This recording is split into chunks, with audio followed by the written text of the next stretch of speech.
Pinagtawanan mga kababayan ni Rowena Gonzon etong sina Tambaloslos dahil talo sa isinumpa nilang impeachment case laban kay VP Sara Duterte na sinupla ng Korte Suprema mga kababayan. Ayon kay Gonzon, para daw tinamaan ng bagyo etong mga Tambaloslos mga kababayan, bagyo ng pagkatalo.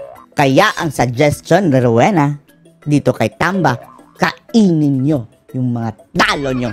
Anong oras nyo po ha? Talo! Olats! Si Romualdez sa impeachment case kay Sara Duterte. Yan. Yan pa naman ang gusto niya mangyayari para makatakbo siya at manalo ng president.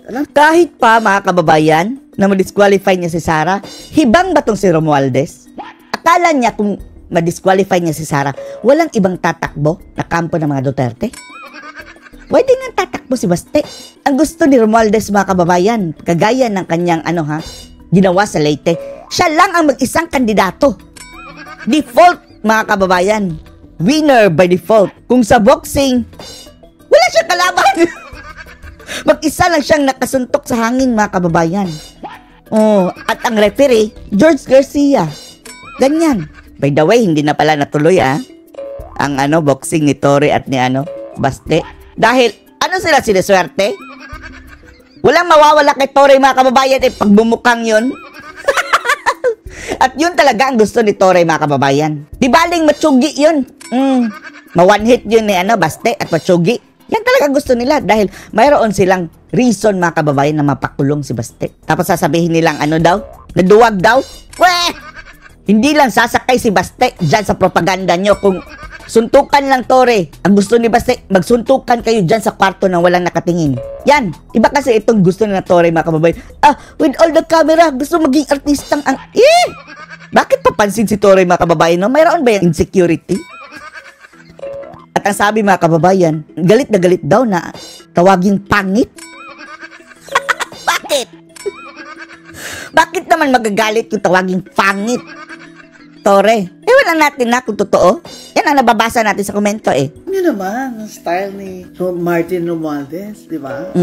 Style nila. I-disqualify ang kalaban. Ngayon mga kababayan, sinupla ng Korte Suprema at maging yung justice mga kababayan na yung maestrado mga kababayan na appointed ni BBM, sinabing unconstitutional iyan. Maging si Leone na anti-Duterte, sinabing unconstitutional iyan. Enemy? Diba kaya sa district niya wala siyang kalaban, pinadisqualify niya rin? Walang kalaban. Ang nangyari sa distrito ni Romualdez mga kababayan, 3 kalaban niya, sabay-sabay pinadisqualify. Walang kahirap-hirap mga kababayan si Romualdez nung nakaraang eleksyon. Paupo-upo na lang, pakain-kain ng saging. Nanalong walang kahirap-hirap, walang kalaban. Umampas kay... Yan ang gusto nilang gawin sa 2028. Pagka-presidente. Romualdez. At kay BBM. Supreme Court na talaga. Umampas. Bagyong Supreme Court. Hinampas si Romualdez at si Bangag. Baka ipa-refund na lang yung mga congressman na... Ang talo dito mga kababayan, ang taong bayan. Dahil hindi naman pera ni Romualdez ang ginastos doon Kaban ng bayan na supposedly mga kababayan mapupunta sa mga proyekto, mapupunta sa mga mahihirap. Ayun! Napupunta sa buhaya mga kababayan dahil tila na bribe nila. Ngayon mga kababayan, dapat ang imbestigahan dito, eto si Romualdez. Well, umamin yung si Tangko, sino ba yun? Basta, taga Bagoong Pilipinas din, campaign manager ng Bagoong Pilipinas, na gumamit ng conditional fund release para pang-bribe doon sa pipirma sa impeachment. Yan ang dapat tingnan. Nagpirma. Pinagtawanan tinanong kayo ng Supreme Court, nabasa ba lang lahat ng congressman? Hindi makasagot sila Tambaloslos. Ang impeachment complaint na yan na inakyat doon sa Senado. Ayaw nilang sagutin. Apat yan na complaint ang inakyat nila. Ano nangyari doon sa 3?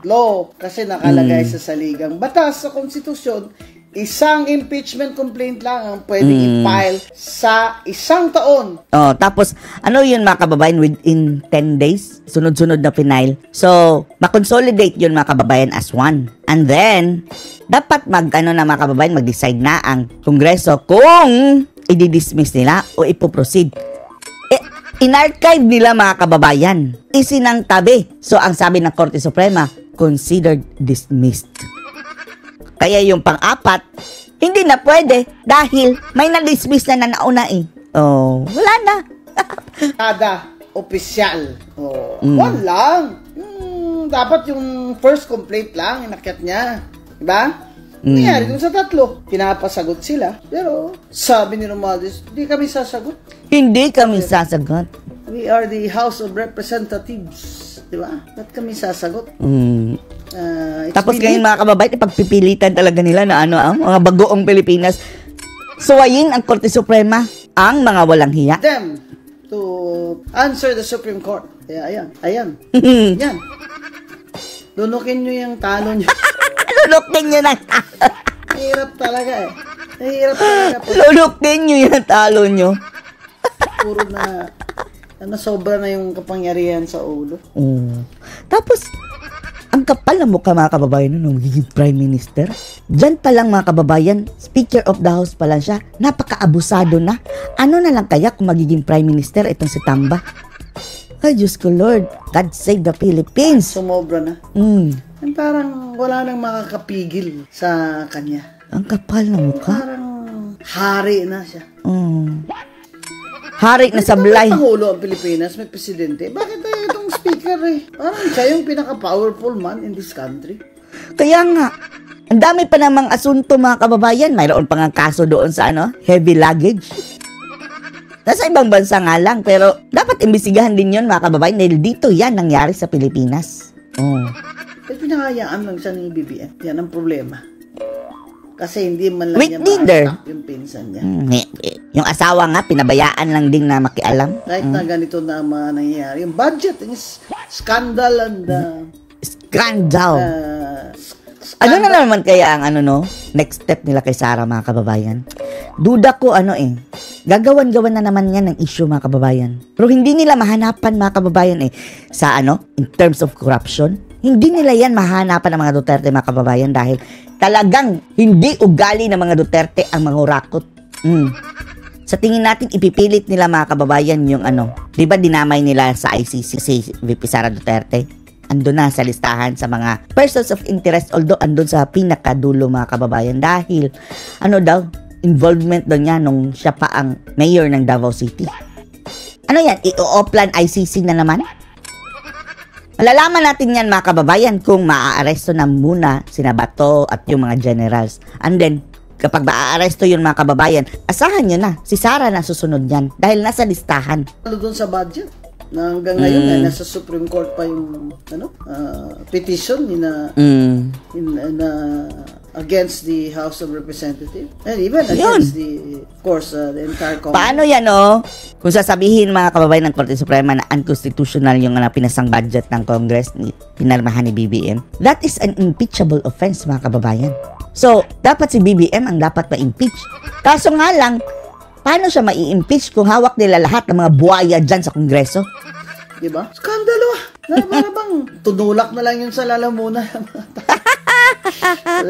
Parang sinasabi nila, wala kaming dyan. Anong delikadesa? Wala yan. Basta importante, hawak natin yung pera. Yun ang pamigay natin, lalo na at magkakampanya na. Yun. Kaya po yun talaga. Ang magbalot-balot ka na, Romualdez. Ano kayong plano nila, no? Duda natin mga kababayan, mayroon pa yung mga masasamang plano Habang papalapit ang 2028, mayroon niyang mga kabalastugang gagawin na naman mga kababayan. Ang problema ni BBM ay ang pinsan niya. Kaya BBM, tanggalin mo na yung pinsan mo, speaker. Pati siya! Si BBM mismo! Paresignin na! Mga walang kwenta mga kababayan. Nabudol tayo Nabudol. Tanggalin mo na yan. Sana nga dumiretso na yun si Bongo. Kung dumiretso si Bongo mga kababayan, sana nagbongo na lang tayo. Yan ang nakakasama ng image mo. Matagal lang masama ang imahe ng Marcos. Paano ka babawi niyan? 3 years na. Wala nang bawian. Andun na yan sa putikan mga kababayan. Ang gagawin mong speaker dyan. Isang tawag mo lang. Mga bugok Wala silang paki mga kababayan. Alam nila na asar sa kalayaan sa bayan Pilipino. Pero para sa kanila mga kababayan, nek-nek nyo. Bahala kayo dyan. Basta kami, nandito sa amin ang pera. Every second, every year, every hour, mga kababayan, nandyan sila sa pwesto. Sumisip-sip sila ng pera ng taong bayan. Hanggang sa mga congressman na yan. Hindi nila iboboto yan sa Lunes. Tanggalin mo na, BBM. For your own sake. Tanggalin mo na. Ang pinsan mo. Tambaluslos. Anong masasabi nyo dito, mga kababayan? Post your comments below.